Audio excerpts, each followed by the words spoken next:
یہ کلام کے درمیان میں آتا ہے، جبکہ انا کلام کے شروع میں آتا ہے. جیسے علمت ان زیدن قائم، اب دیکھیے زیدن قائم یہ تو جملہ اسمیہ ہی ہے، انا بھی جملہ اسمیہ پر ہی داخل ہوا، انا بھی جملہ اسمیہ پر داخل ہوا انا کی طرح.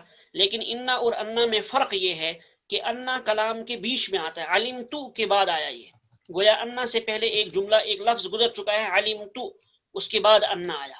جملے کے شروع میں انا نہیں آئے گا، انا آئے گا. اسی طرح سے جملے کے بیچ میں انا نہیں آئے گا، انا آئے گا. یہ آپ کو فرق یاد رکھنا ہے انا اور انا کا. یہ کلام کے اندر تفصیل کے لیے آتا ہے. جیسے ہم کہیں مجھے معلوم ہوا کہ زید کھڑا ہے، مجھے معلوم ہوا ہے کہ زید کھڑا ہے. دیکھیے علمت مجھے معلوم ہوا، کیا معلوم ہوا؟ ان زیدن قائم کی زید کھڑا ہے. اب انا کا یہاں ہم نے ترجمہ کیا کہ تفصیل کو بتانے کے لیے آتا ہے، جو کچھ آپ کہنا چاہتے ہیں آگے اس کی تفصیل آتی ہے تو اس کے لیے انا آتا ہے. تو انا اور انا میں فرق یہ ہے کہ یہ انا کلام کے بیچ میں آتا ہے جبکہ انا کلام کے شروع میں آتا ہے. دوسری چیز انا کلام کی تفصیل کے لیے آتا ہے، انا کلام کے اندر تاکید پیدا کرنے کے لیے آتا ہے. انا کا تفصیلی تذکرہ آپ پڑھ چکے ہیں. تیسرا حرف ہے کأن، ان حروف میں سے تیسرا حرف کأن ہے، یہ پورا ملا کے کأن. یہ ایک اسم کو دوسرے اسم کے ساتھ تشبیہ دینے کے لیے آتا ہے. مثلا آپ ایک چیز کو دوسری چیز کے ساتھ تشبیہ دینا چاہتے ہیں تو وہاں کأن کا استعمال ہوتا ہے. یہ کأن بھی کلام کے شروع میں آئے گا اور جملہ اسمیہ پہ داخل ہوگا. جملہ اسمیہ یعنی مبتدا اور خبر پہ داخل ہوگا. مبتدا اور خبر پر داخل ہونے کے بعد مبتدا کو یہ اپنا اسم منصوب بنا دے گا اور خبر مرفوع ہی رہے گی. جیسے یہاں آپ دیکھ رہے ہیں مثال میں کأن زیدن اسد، کأن، تو کأن حرف تشبیہ، اس کو کیا کہیں گے ہم؟ کأن حرف مشبہ بالفعل برائے تشبیہ، زیدن اس کا اسم ہے اور اسدن اس کی خبر ہے. کل کے سبق میں آخر میں آپ کو یہ دکھایا گیا تھا زید شیر کی طرح ہے. کأن زیدن اسدن اگر ہم لفظی ترجمہ کریں گے کأن زیدن اسدن گویا کہ زید شیر ہے. چلو میں وہی لفظی ترجمہ لکھ دیتا ہوں.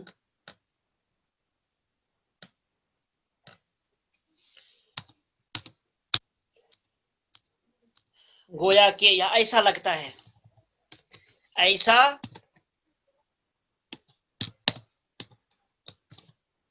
لگتا ہے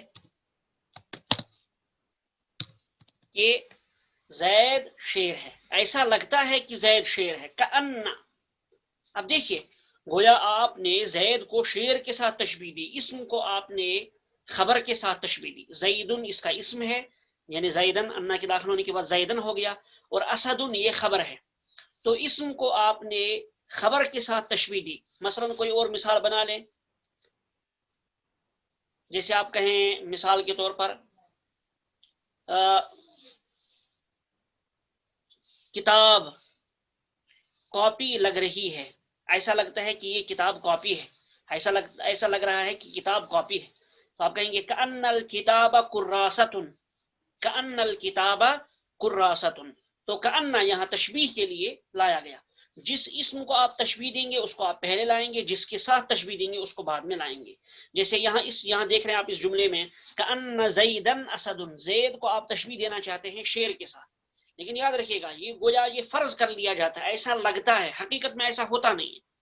کأن کا استعمال اس مقام پہ ہوتا ہے کہ حقیقتاً ویسا ہوتا نہیں، بلکہ آپ یہ صرف تصور دیا، تصور میں ایسا ہوتا ہے، تصور میں ایسا لگتا ہے لیکن حقیقت میں ویسا ہوتا نہیں. جیسے یہاں کہا گیا کأن زیدن اسد، حقیقت میں زید شیر نہیں لیکن شیر کی طرح لگتا ہے، گویا تصور میں ایسا ہے.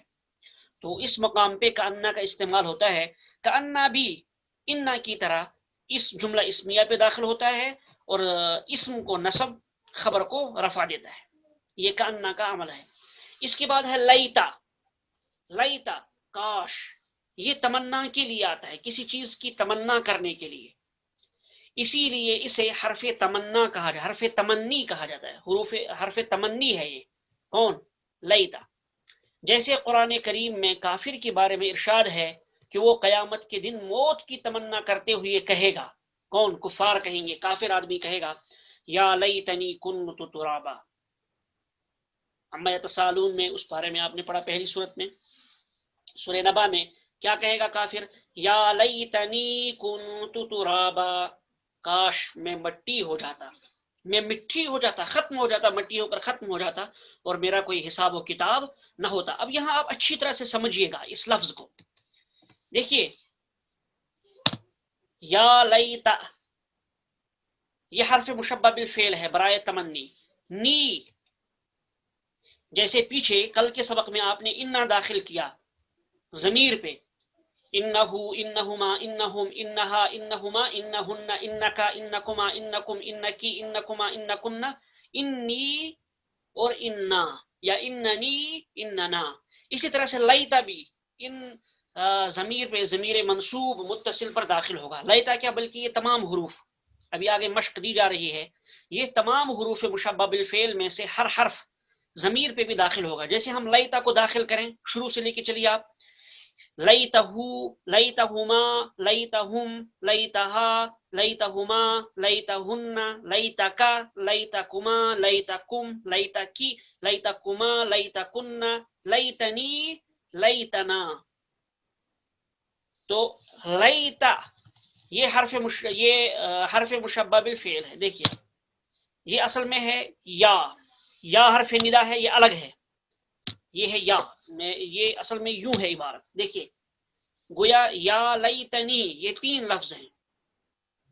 یا الگ لفظ ہے، بلانے کے لیے پکارنے کے لیے آتا ہے، اور لیتا یہ حرف مشبہ بالفعل ہے، اور نی یہ ضمیر ہے، یعنی نی اس کے اندر جو یا ہے یہ ضمیر ہے، ضمیر منصوب متصل. گویا یا لیتنی یہ تین لفظوں سے مل کر بنا ہے. ٹھیک، اب اس کو ہم جوڑ دیتے ہیں، اس کو ہم ملا دیتے ہیں تاکہ اب بات آپ کی سمجھ میں آ گئی ہوگی، تو لہٰذا اس کو ہم جوڑ دیتے ہیں. دیکھیے یہاں تک تو جڑ گیا، لیکن قرآن کریم میں کچھ یوں ہے، اس لیے ہم ویسے ہی رکھیں گے اس کو. یہ یا لیتنی یا، تو یا الگ ہے، یہ حرف ندا ہے، لیتا یہ حرف مشبہ بالفعل ہے، نی یہ ضمیر ہے، ضمیر منصوب متصل. اس کو اچھی طرح سے سمجھیے آپ. تو دیکھیے لیتا یہ تمنی کے لیے آتا ہے، کسی بھی چیز کی تمنا کرنا چاہیں آپ تو لیتا کا استعمال کریں گے. جیسے آپ کہیں گے لیتنی کنت فی البیت، کاش میں، کنت فی بیتی کا، کاش میں آپ کے گھر میں ہوتا. لیتنی کنت فی بیتی کا، کاش میں آپ کے گھر میں ہوتا. لیتنی کنت فی بیتی، کاش آپ میرے گھر میں ہوتے. تو لیتا اس کے ساتھ ہم نے نون ملا دیا، لیتنی لیتکا کنت فی بیتی، کاش آپ میرے گھر میں ہوتے. تو یہاں ہے یا لیتنی کنت ترابا، یا لیتنی کنت ترابا، یا الگ ہے لیتا الگ ہے. آپ اچھی طرح سے سمجھ گئے ہوں گے. تو اصل مجھے بتانا یہ ہے یا حرف ندا لیتا یہ ہے حرف مشبہ بالفعل، حروف مشبہ بالفعل میں سے لیتا. تو یہ ضمیر پہ داخل ہو گیا، اس کا جو اسم ہے یہاں یہ ضمیر ہے، یا ضمیر اس کا اسم ہے، اور کنت ترابا اس کی خبر ہے. تو لیتا کے بارے میں خلاصہ کیا ہوا، آپ نے کیا سمجھا کہ لیتا کسی چیز کی تمنا کرنے کے لیے استعمال ہوتا ہے، اسی لیے اس کو حرف تمنی کہا جاتا ہے. جیسے قرآن کریم میں ہے یا لیتنی کنت ترابا، کاش میں مٹی ہو جاتا، کاش میں مٹی ہوتا، ختم ہو گیا ہوتا مٹی ہو کر، تاکہ میرا حساب و کتاب نہ ہوتا. آگے چلیے، حروف مشبہ بالفعل میں سے پانچواں حرف کیا ہے؟ لعل. لعل یہ شاید کے معنی میں، اور لیتا کاش کے معنی. اس کو میں لکھ دیتا ہوں آگے تاکہ آپ کو آسانی رہے. یہ ہے کاش کے معنی میں، تمنا کے لیے. اور لعل، لعل یہ شاید کے معنی میں. لعل کسی موقع پہ جب ہمیں کسی کام کے ہونے یا نہ ہونے کی امید ہو تو وہاں ہم اردو میں شاید کا لفظ استعمال کرتے ہیں. جیسے آپ نے پوچھا کیا فلاں کام ہو گیا، تو کسی نے پوچھا فلاں کام ہو گیا، آپ نے کہا شاید ہو گیا ہوگا. تو گویا شاید آپ نے کہا، یہ شک ہے، لیکن امید ہے آپ کو کہ ہو گیا ہوگا، ہوا ہوگا، اس لیے آپ نے شاید کا لفظ استعمال کیا. اس لیے آپ نے کہا شاید ہو گیا ہوگا، شاید نہیں ہوا ہوگا.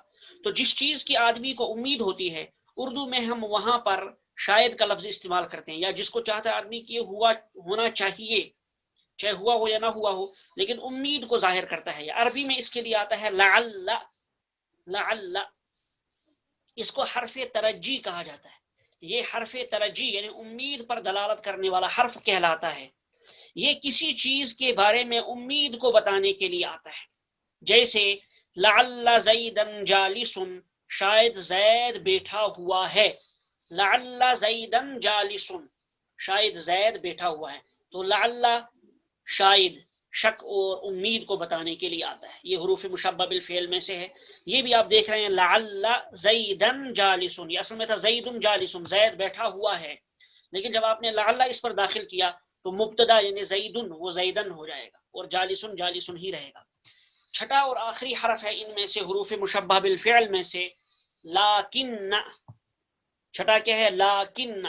یہ اردو میں لیکن کی جگہ استعمال ہوتا ہے.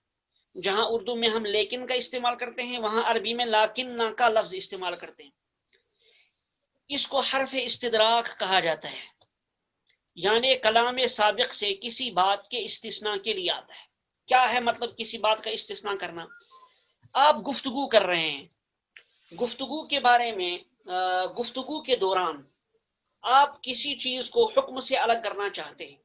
مثلا آپ نے کہا میں فلاں ساتھی کے گھر گیا.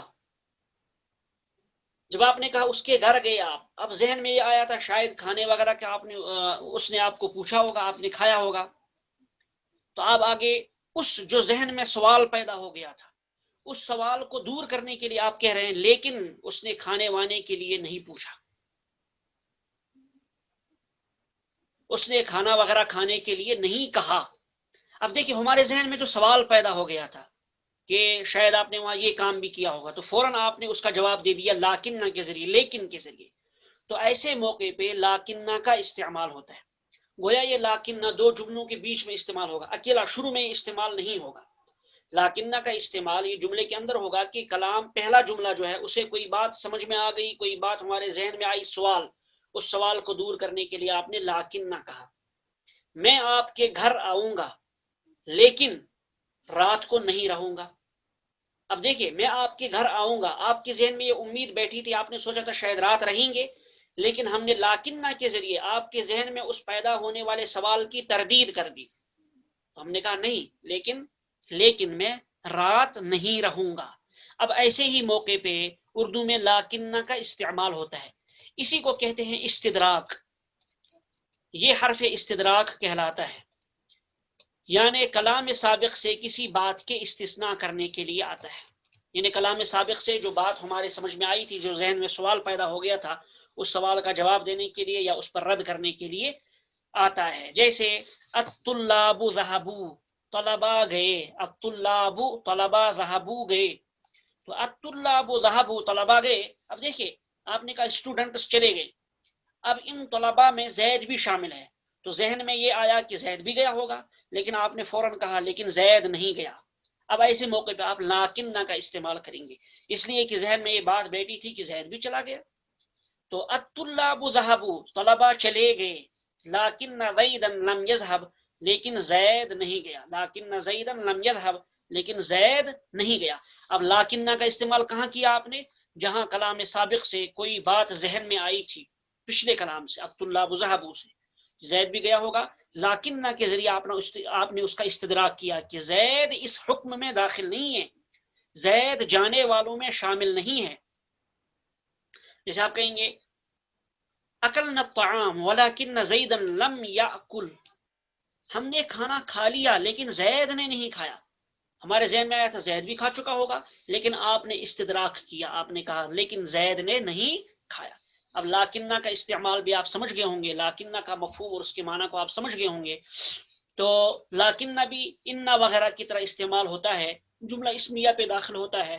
تو زیدن جو کہ مبتدا ہے، اسم ہے، اس کو لاکنہ نے نصب دے دیا. تو آگے چلیے الامثلہ، مثالیں. مثالوں کی طرف بڑھنے سے پہلے آپ یہ بات ذہن میں رکھیے، یہ حروف مشبہ بالفعل اسم پر ہی داخل ہوتے ہیں. یعنی جس جملے پر یہ حروف مشبہ بالفعل داخل ہوں گے اس کا پہلا جز اسم ہی ہوگا. فعل پہ کبھی یہ حروف داخل نہیں ہو سکتے، حروف مشبہ بالفعل۔ مندرجہ ذیل جملوں پر حروف مشبہ بالفعل کو داخل کریں۔ دیکھیے یہاں یہ حروف، یہ ہم نے ضمائر دی ہیں، ضمیریں آپ کو دی ہیں، ہوا ہما ہم، ہیا ہما ہن، کا کما کم، کی کما کننا، نی اور نا۔ آپ کو معلوم ہے یہ ضمائر منصوب متصل ہے، لیکن یہاں ہم نے ضمائر منصوب آپ کو نہیں دیے، ہم نے ضمائر مرفوع دیے۔ اور ہوا ہما ہم غلط ہو گیا، ہوا ہما ہم، ہیا ہما ہن، یہ ضمائر مرفوع منفصل ہے، اور آگے جو کا کما کم، کی کما کننا وغیرہ وغیرہ وہ ضمائر منصوب متصل ہے۔ تو ہم نے یہاں پہلے جملے میں، یعنی جو جملہ آپ کو بنا کر دیا گیا ہے، اس میں ضمائر مرفوع منفصل کو استعمال کیا گیا ہے۔ ان ضمائر مرفوع منفصل کی جگہ آپ ضمائر منصوب متصل لائیں گے اور اس کو لا کر جملے کو مکمل کریں گے۔ ہوا ہما ہم، ہیا ہما ہن، انت انتما انتم، انتی انتما انتن، انا نحن، یہ سب کے سب کیا ہیں؟ ضمائر مرفوع منفصل، یہ اسم کی جگہ استعمال ہوتے ہیں۔ انہی ضمیروں پر جب آپ انا اور حروف مشبہ بالفعل کو داخل کریں گے، اب یہ ضمائر مرفوع منفصل اس جگہ نہیں آئیں گے، بلکہ ضمیر منصوب متصل آئے گی۔ تو آپ نے اس جگہ ضمیر منصوب متصل کو استعمال کرنا ہے، جیسے کہ پہلی مثال میں آپ کو دیا گیا ہے۔ ضمیر منصوب متصل کیا ہے؟ ہو ہما ہم، ہا ہما ہن، کا کما کم، کی کما کننا، نی اور نا، جو کل آپ نے تفصیل سے پڑھی ہے۔ دیکھیے ہوا بخیر، ہوا بخیرن، اس کا ترجمہ ہے وہ خیریت سے ہے، ہوا وہ ایک مرد، بخیرن خیریت سے ہے۔ اب ترجمہ کرنے کی ضرورت نہیں چونکہ سب جملے یکساں ہیں۔ اب ہوا سے ہم بنائیں گے، انا داخل کریں گے ہوا پر، پھر لعلہ داخل کریں گے، لاکنہ داخل کریں گے، لیتا داخل کریں گے۔ انا کی ہم نے یہاں مثال آپ کو نہیں دی ہے، کیونکہ انا جملے کے شروع میں، جملے کے درمیان میں آتا ہے، اس کے لیے آپ کو جملہ بڑا بنانا پڑے گا، تو اس کے مفہوم کو، اس کے عمل کو آپ ذہن میں رکھیں، یہ سمجھ لیں آپ کہ وہ بھی حروف مشبہ بالفعل میں سے ہے، تو یہاں اس کا جملہ بنانے کی ضرورت نہیں، کیونکہ جملے آپ کے لمبے ہو جائیں گے، سمجھنے میں دشواری ہوگی، اس لیے ہم نے یہاں چار ہی کا ذکر کیا ہے، چار ہی کا ذکر کیا ہے۔ لاکن، لیتا، لعل۔ چلیے انہو بخیر، لعلہ بخیر، لاکنہ بخیر، لیتا ہو بخیر۔ ایک وہ لعل، لیتا، ان، اچھا کأن بھی، چلیے کأن بھی ہم نے چھوڑ دیا کیونکہ اس کے لیے بھی آپ کو لمبے جملے کی ضرورت ہے، مختصر سے جملے پر بھی استعمال کر سکتے ہیں آپ، تو کأن کا آپ استعمال کر لیجئے، کیا دقت ہے؟ جیسے ہم کہیں گے مثلا، میں لکھ دیتا ہوں ایک مثال آپ کے لیے، جیسے ہم کہیں گے کأنہ اسد، کأنہ اسد۔ اب یہ جو کأنہ ہو ضمیر، اس کا اسم ہو جائے گی، کأنہ کا اسم ہو جائے گی ہو ضمیر، اور آگے اسد یہ اس کی خبر ہو جائے گی۔ اسد مرفوعی ہوگا اس لیے کہ اس کا اسم ہو ضمیر ہے، یہاں ہم نے اس پر حرف جر با داخل نہیں کیا۔ اب یہاں آپ ایک بات اور ذہن میں رکھیے، انہو بخیر، لعلہ بخیر، لاکنہ بخیر۔ اب یہ بخیر بخیر بخیر اس پر زیر آ رہا ہے، کیوں؟ اس پر ہم نے با حرف جار داخل کیا ہے، با حرف جار کی وجہ سے اس پر زیر آ رہا ہے، ورنہ خیرن آنا چاہیے، یہ بات آپ ذہن میں رکھیے۔ تو چلیے ہوا بخیر، اس سے کیا بنے گا؟ انہو بخیر، لعلہ بخیر، لاکنہ بخیر، لیتہ بخیر، کأنہ اسد، کأنہ اسد، کأنہ بخیر، کأنہ بخیر ہی کر دیجیے اسد کے بجائے، تاکہ وہ وزن برقرار رہے۔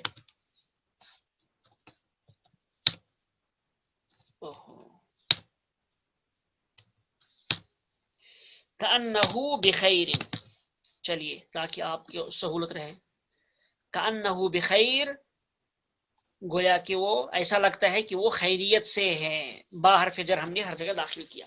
اب ان تمام ضمائر کو آپ دیکھ لیجئے ایک مرتبہ نیچے تک، اسی طرح سے ان تمام ضمائر کو استعمال کرنا ہے، حروف مشبہ بالفعل کو ان ضمائر کے ساتھ۔ ہوا بخیر، ہما بخیر، ہم بخیر، ہی بخیر، ہما بخیر، ہن بخیر، انت بخیر، انتما بخیر، انتی انتن بخیر، انتما بخیر انتم بخیر جمع مذکر، انتی بخیر انتما بخیر انتن بخیر انا بخیر نحن بخیر نحن بخیر۔ اب یہاں ہم نے یہ جو شروع میں تمام ضمائر ہیں انا نحن انتا انتما انتم انتی وغیرہ وغیرہ، یہ سارے ضمائر مرفوع منفصل ہیں۔ ان ضمائر کی جگہ جب آپ ضمائر منصوب متصل داخل کریں گے، اس لیے کہ ان پر انا وغیرہ داخل نہیں ہو سکتا، حروف مشبہ بالفعل ان پر داخل نہیں ہو سکتے، بلکہ ضمیر منصوب پر داخل ہوں گے، تو لہٰذا ہم کیا ہما وغیرہ یہ ضمائر منصوب سے بدل جائیں گے۔ مثلا انہم ہے، ہم کون سی ضمیر ہے؟